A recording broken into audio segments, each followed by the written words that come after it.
उत्तराखंड में nursing staff की भर्ती को लेकर बड़ी गड़बड़ी से जुड़ा एक मामला सामने आया है। दरअसल दो युवतियों की बातचीत का एक ऑडियो वायरल हुआ है, जिसमें युवती संविदा नर्सिंग कर्मियों के नियमितीकरण के लिए पैसों के लेन देन से जुड़ी बातें कर रही हैं। कथित ऑडियो में एक तरफ 500 NHM संविदा नर्सिंग कर्मियों से 1-1 लाख रुपए इकट्ठा कर 5 करोड़ रुपए जुटाने की बात कही जा रही है, तो वहीं दूसरी तरफ ये भी दावा किया जा रहा है कि अब तक नर्सिंग भर्ती परीक्षा के स्थगित होने में भी इन्हीं कर्मियों का हाथ है। Hello hello. हेलो। हाँ हाँ, गुड इवनिंग। गुड इवनिंग बहन। आज राहुल भैया ने मीटिंग रखी थी क्या? हाँ दी रखी थी 5 बजे। तू भी गई थी? क्या क्या हुआ है डिसाइड? वही नीलम ने नहीं बताया आपको? आप नहीं। नीलम को तो फोन करें। नीलम ने कहा दीदी मैं कहीं जा रखी हूँ, आपको बाद में बात करूंगी। फिर अभी कॉल किया तो उठाया ही नहीं। फिर मैंने कहा तुझे मिला लेते हैं एक बार। अच्छा दी, वो ही बोल रहे थे कि कहते हैं जो कलेक्शन करना है ना, वो उसी मैटर में थी कि अपने आगे में भी हम लोग पिथौरागढ़ डिस्ट्रिक्ट से है ना। हाँ तो उनको बता दिया कि ऐसा ऐसा है, और वो जो भैया हैं उनसे भी बात कराई ना। कैसा है मतलब? जो भी कलेक्शन करना है जैसे पैसों का। नहीं, क्योंकि गोविंद ना पहले हमसे ये बोल रहा था, उसने हमसे भी बात करी तो उसने ये बोला कि हम मेरिट के लिए बोल रहे हैं करके, मेरिट बनेगी, मेरिट बेस में होगा करके 30 नंबर मिलेंगे करके। ठीक है, अब ये है ना 30 नंबर में तो ऐसा होगा कि बहुत से सीनियर भी ऐसे हैं जिनकी 60% होगी, 30 नंबर जुड़ेंगे तो 90 होगी। ठीक है, अब कोई होंगे कोई जिसकी अच्छी परसेंटेज होगी, उसका अगर बाई चांस जूनियर आते हैं 25% के लिए, वो जूनियर भी तो अड़ेंगे फिर कि इनको 30% मिल रहा है तो नहीं। हमको तो भी आज मिले तो करके। उन्होंने खुद दीदी उन्होंने स्पीकर खोला ना, तो भैया ने हाँ। उन्होंने दोनों गोविंद भैया से भी और कृष्ण भैया से बातें कराया। उन्होंने तो कुछ भी ऐसा जिक्र नहीं करा हमसे। तो उन्होंने बस ये जो मैं आपसे बात कर रही हूँ वही बोला कि, और उन्होंने कहा, हमने बोला कि कब तक, बोले तुम कल भी आ जाओ यहाँ, खुद ही आओगे, तुम्हें दूसरे पे ट्रस्ट नहीं है, खुद आओ खुद देखो, ऐसे बोलते बोले। नहीं, क्या होगा बोल रहे हैं वो? यही कि हम लोगों ने जैसे संडे के दिन, उस दिन संडे था जिस दिन पेपर पोस्टपोन हुई थी ना, हाँ। तो बोले थे हम लोग अगर वो पोस्टपोन हुई है तो कोई रीजन से तो हुई होंगी ना पोस्टपोन हुई, तो खाली तो ऐसे CM भी नहीं करेगा पोस्टपोन। तो अब उन्होंने पूछा, वो बता भी नहीं देना कि किससे बात हुई, बोले फोन पे हम ऐसे कोई इन्फॉर्मेशन नहीं देते, तुम्हें वो हो रहा है तुम खुद आओ पर्सनल, किसी को देने की जरूरत भी नहीं है ना। नहीं, कितना बोल रहे हैं फिर? कलेक्शन कितना बोल रहे हैं? एक ना। वो तो मुझे भी बोला था, मगर एक बार बता, जैसे वो कह रहे हैं 1% भी नहीं हुआ तो वापस करेंगे रुपए।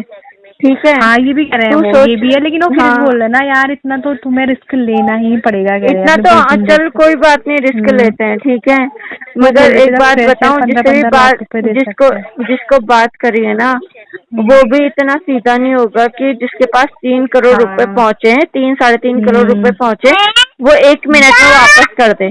ठीक है, वो इतना सीधा भी नहीं होगा भैया, वो पूरी उसमें पूरा मेडिकल वो चला रहा है, तो उतना तो सीधा होगा नहीं कि वो एक दिन में अगर 1% काम ना हो तो वो वापस कर देगा, ऐसा तो है नहीं वो। ठीक है, वो तो कहीं ना कहीं कोई ना कोई कमीशन लेगा ही लेगा कि मैंने इतना तो तुम्हारा किया करके, है ना। हाँ, तो इसलिए मैं ये पूछ रही थी कि बाय चांस उनसे ये नहीं बोला कि आधा हम अभी करें आधा बाद में, जैसे 3.5 करोड़ हो रहे हैं तो 1.5 करोड़ हम पहले दें। ऐसा भी हो सकता है, ऐसा भी हो सकता है क्योंकि तुम अपना पर्सनल ले जा रहे हो तो है ना। नहीं, मैं इसलिए कह रही हूँ बहना कि बाई चांस 1% नहीं होता तो 3.5 करोड़ रुपए यहाँ इतनी नॉर्मल बात नहीं ना, 3.5 करोड़। हाँ वो ठीक है ना, इतनी छोटी रकम है नहीं। और हर किसी के पास सडनली 1 लाख रुपए तो होंगे, मानती हूँ सबके पास होते हैं आजकल की लाइफ में, बट ये कि सडनली रातों रात 1 लाख रुपए देने के लिए कोई किसी के घर वाले मानते नहीं। उन्होंने बोला 1 हफ्ते के अंदर जो भी जिसका जब वो मतलब वो कर रहे हैं, ऐसा कुछ नहीं। अच्छा, 100% कह रहे थे गारंटी है करके। वो बोल रहे हैं ना, एक देखो तुमने 100% तो कोई चीज दुनिया में हम नहीं। यार मैं तो इसलिए बोल रही हूँ क्योंकि 5,000 रुपए देने के बाद भी कोर्ट केस का क्या हाल हो रखा है ये तू जान। ठीक है, तो कह रहे हैं उसमें भी 10 लाख रुपए दिए थे, 10 लाख रुपए हुए हैं बहना, 8-9 लाख रुपए हुए हैं। ठीक है, मगर एक बार बताओ, 1 लाख रुपए देते हैं हम लोग, मानते हैं, चलो रिस्क, 1 लाख रुपए कोई बड़ी बात नहीं, जहाँ 15 लाख वहाँ 1 लाख सही, ठीक है, मगर थोड़ा सा तो फायदा हो।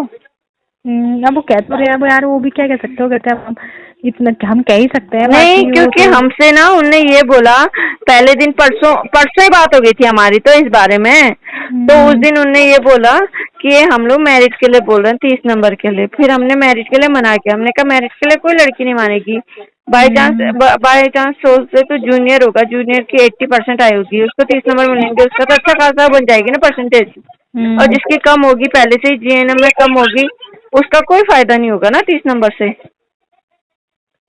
और वैसे भी ये है कि हम लोग इसलिए बोल रहे हैं क्योंकि लड़कों की अगर मेरिट बनती है तो लड़कों का क्या है, लड़के कम है, ठीक है, लड़कियां ज्यादा हैं। 30 नंबर से भी हमारा कुछ नहीं होने वाला है, क्योंकि लड़कियां इतनी सारी हैं कि 30 नंबर में, अब तू ही लगा ले, मेरी 75 है, 30 नंबर पे जुड़ेंगे तो मेरी कितनी होगी, 95 होगी, ठीक है ना, और तेरी जैसे 80 होगी, अब तेरी जीएनएम में 80% होगी, मैं और 30% मिलेंगे तो तेरी 110 बन जाएगी, ठीक है। अब कोई 60 वाला होगा, कोई 65 वाला होगा, कोई 70 वाला होगा, तो वो तो मानेगा नहीं ना, जैसे प्रियंका ही है तो सभी कम ही वाले होंगे।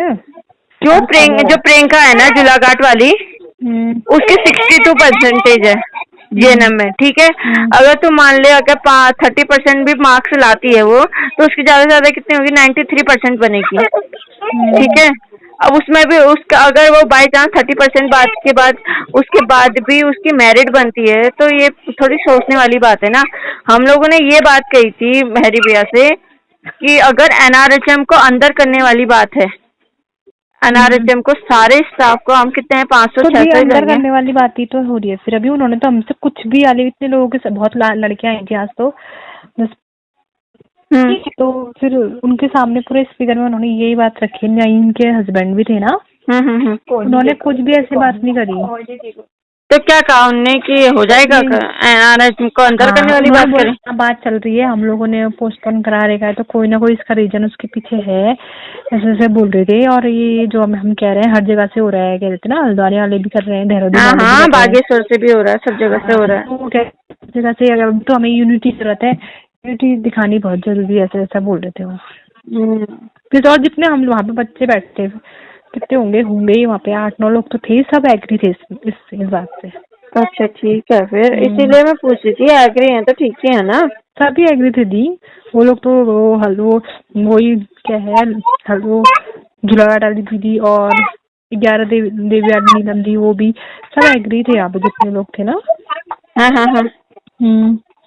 वो एग्री थे वहाँ पे तो।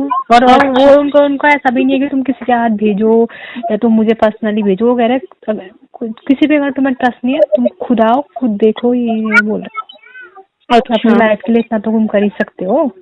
अच्छा, तुम खुद आओ, वो तुम्हें लग रहा है ठीक, तो ऐसे किसी को देने की, अगर वो तुम्हें नहीं है, तुम किसी पर ट्रस्ट नहीं करना चाहते हो, तो तुम खुद भी आ सकते हो। और जो भी यहाँ पे जो भी हो रहा है वो सब देख लो खुद ही ना।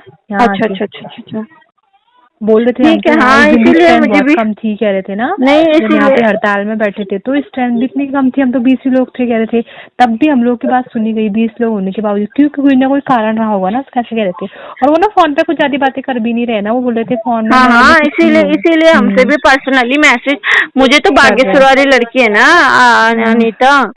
अनीता जोशी, उसके थ्रू बात कही थी ना, उसका परसों आ गया था मुझे कॉल, तो मैंने कहा था यार एनआरएचएम को अंदर करने वाली बात होगी तो तब तो साथ है, मैरिट वाली बात होगी तो मैरिट में तो फिर अंदर करने वाली बात है, और कोई बात नहीं हुई उनसे। अच्छा ठीक है, फिर एनआरएचएम कुछ तो बोलते वो, उसने 2 लोगों ने बात करी, वो कुछ तो ये तो आपकी सुन रही है, तो मैंने नहीं सुना। अरे यार इसलिए ना, क्योंकि अनीता जोशी ने कहा मुझसे ये कि मैरिट वाली बात कर रहे थे, कुछ भी उनके उसके हस्बैंड ने बात करी, खुद नहीं इनके, उन्होंने कुछ भी नहीं बोला, बस जो मैं आपसे बोली उन्होंने ये ही बोला है। अच्छा ठीक है, फिर अच्छी बात है। हाँ, उन्होंने कहा वो खुद ही उस बात में अटके हैं नहीं ना, क्योंकि अब एक जने को वो अध्यक्ष के सर पे डाल है ना। हाँ, एक जने पे डाल है ना, कौन कराएगा तक भी नहीं बताया उन्होंने फोन में। नहीं मतलब एक बात है ना बबीता, वो आप एक अध्यक्ष को दे रहे हैं ना, अध्यक्ष से कह रहे हैं ना कि तुम सारा कलेक्शन करो करके, ठीक है। अगर हम राहुल भैया को भी देते हैं तो हमको नहीं राहुल भैया बोल रहे हैं नहीं नहीं ऐसा थोड़ी ना कि मैं अकेले इतने लोगों का लेके जाऊंगा, दिमाग खराब थोड़ी ना है। हर CSC PSC से 2-2 3-3 लोग आएंगे, ऐसे करके बोला उन्होंने। अच्छा अच्छा अच्छा अच्छा। सही भी कह रहे हो, अकेले कहाँ जाएंगे इतना बोल लेकर। हाँ ये तो है, मगर ऐसे, और जिसको जो ज्यादा वो हो रहा है वो अपना पर्सनल भी जा सकता है, ऐसा कोई कोई वो रोक टोक जो क्या है वहाँ। अच्छा अच्छा ठीक है फिर। कब तक करना है ये? वो तो कह रहे जब तुम्हारा वो है। नहीं यार, जब नहीं है, मतलब मेरे सुनने में ये भी आया ना 10 जुलाई तक का रिटर्न करने की सोच रहा है ना, 10 जुलाई तक का रिटर्न करने की सोच रहा है। हाँ ठीक है फिर, अच्छी बात है। फिर ऐसा है तो मैं अनीता से भी बोल देती हूँ, मैं और अनीता भी कर देते हैं ना जमा। हाँ दी कर दो। ठीक है दी। ठीक है फिर, थैंक यू। ओके ओके दी। वहीं इस मामले पर कांग्रेस ने तीरथ सरकार पर कई गंभीर आरोप लगाए हैं, तो दूसरी तरफ बीजेपी इस प्रकरण पर बैक फुट पर नजर आ रही है। Bureau report, nation world.